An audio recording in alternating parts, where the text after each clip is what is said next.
ሰላም ኖት? እግዚአብሔር ይመስገን። እንኳን በደህና መጡ። እንኳን ደህና ቆያችሁ። ራስዎትን ያስተዋውቁልን እስኪ።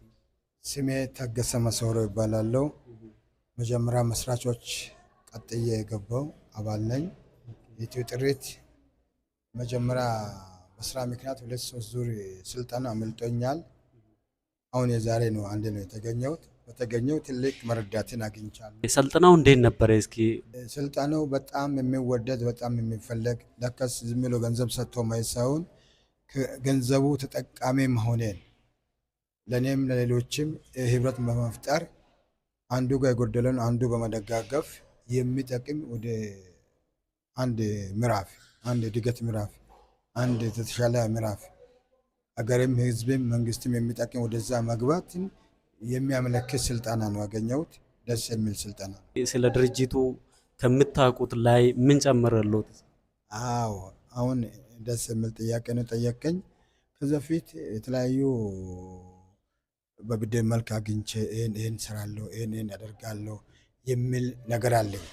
ለከ ከዛም ያለፈ ትላልቅ ነገሮችን እንዲያስብ ለከስ ሰው ምንም ከሌለበት በቃ በህብረት ወደሚያድግበት አቅጣጫ መስመር የሚያስይዝ ኦንላይን እንደሆነ የተረዳውበት ነው የምልህ። እንዲህ አይነት ስልጠና በየሳምንቱ ለአባላቶች መሰጠቱ አሪፍ ነው ብሎ ያስባሉ?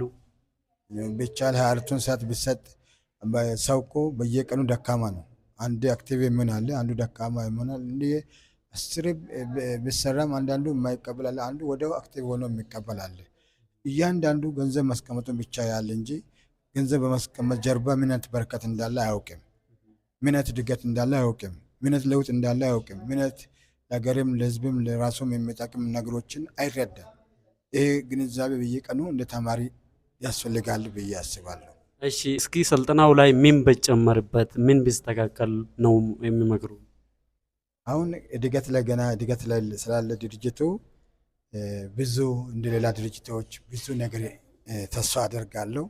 ብዙ ለውጥ አሁንም አሁን እግዚአብሔር ይመስገን ያኔ 4-5 ሰራተኛ በነበረ ነው ድርጅቱ የተንቀሳቀስ። ዛሬ ወደ ብዙ ሰራተኛ ቋሚ ተቀጥሮ ወደ ልዩ ሌላም ራዕይ ሌላም ፕሮጀክቶች 4-5 ክፍለ ከተማ ላይ ብራንቾች መክፈት ኢትዮጵያን ለመድረስ አዲስ አበባን ለመድረስ እንደዚህ የታሰበው አገርን ለመጠቀም የታሰበ ስለሆነ ይሄ በየጊዜ ያስፈልጋል ብዬ አስባለሁ።